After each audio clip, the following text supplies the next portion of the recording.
Whether it's the cellar, the basement, the attic, the backyard, we all know how this plays out, right? Like we do. We get it. It's all the same, folks. Let's jump into the review of the new film, The Cellar.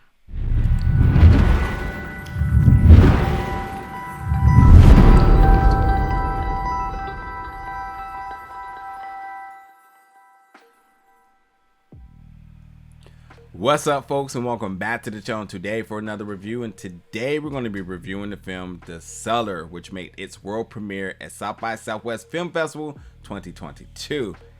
Also, it will be available on Shudder April 15th. Also, you can check it out in theaters the same day. Now, this Irish horror film was picked up by Shudder bright and early, which is always a good sign. You know, if Shudder picks it up, that means that it potentially is a really good film. And this, I think, is amongst some of the best, one of the best horror films I checked out this year at the festival. It just does everything that I want my horror films to do. I mean, instantly when you start off, it gives you a great sense of atmospheric horror. That's what you need to start the film. I need to feel the chills. I need to hear the sounds. It does it all. But I will say that this film by no means tries to reinvent the wheel. It pretty much knew what it wanted to do, took inspiration from a lot of other successful films, and just went with it. So, you know, going into this film, you know, high expectations, leaving out of it like, yep, not mad at it at all. The sound and the score is everything. It's very chilling. It's very nerving.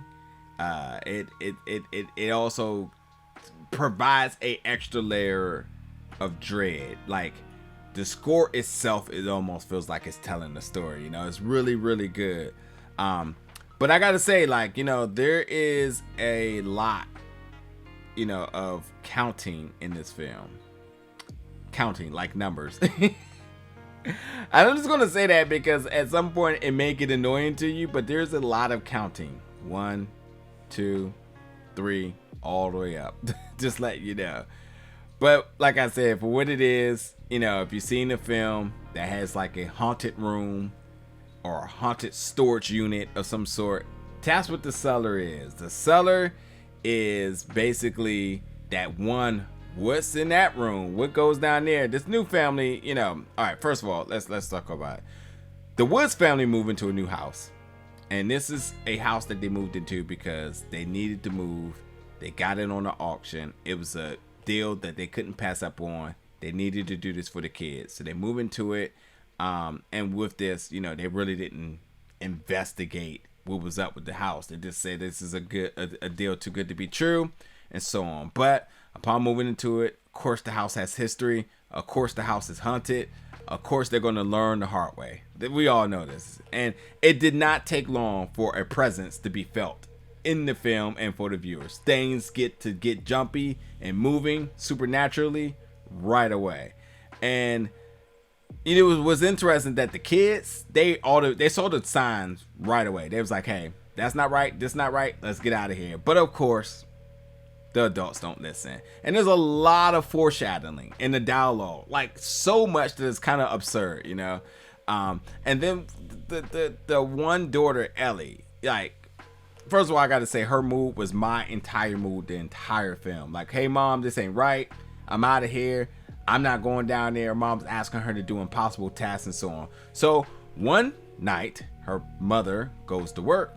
She's there to Ellie is there to babysit her little brother. The power goes out. She calls her mom like, hey, the power's out. Her mom's like, hey, go down to the basement, hit the circuit breaker. The basement, another name for the basement is the cellar. She goes down there and she never returns.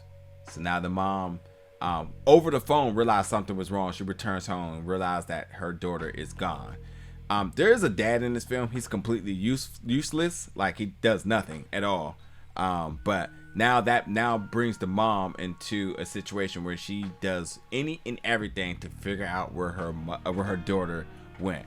Now, again, this is a simple case of listening to your kids. You would have never been in this mess at all.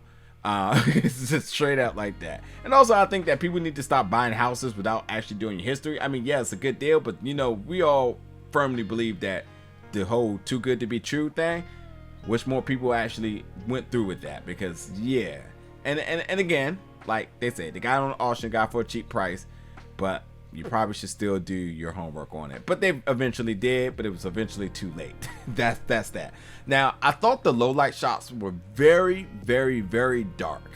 Sometimes impossible to see, but super creepy. Like, usually low light gives you like a little grayish tint, so like you can at least see what's happening, but these were super dark to a point where you kind of was just like, what's in there? And you were really kind of squinting and whatnot. But obviously that kind of worked towards his advantage in terms of the jump scares and whatnot.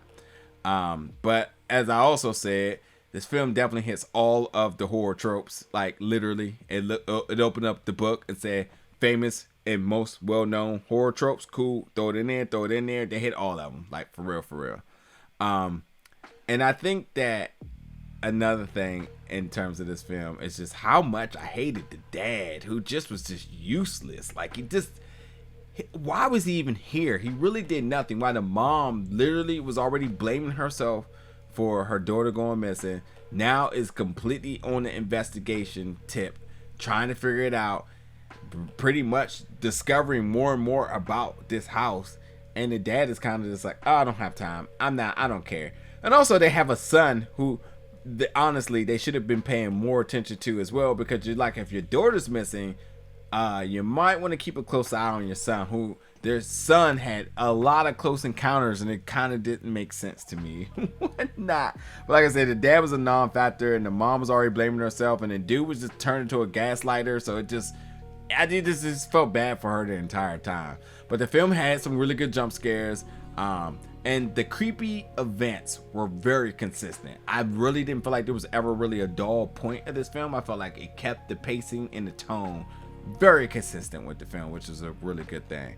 And with there being a presence in the house, a demonic presence, things in terms of the supernatural stuff and the effects with it was really good. The moving objects and all that, and even when they had the demon reveal, I thought the reveal were done really good, and the look of it was really good, and all that sorts of stuff. So that I thought was really good.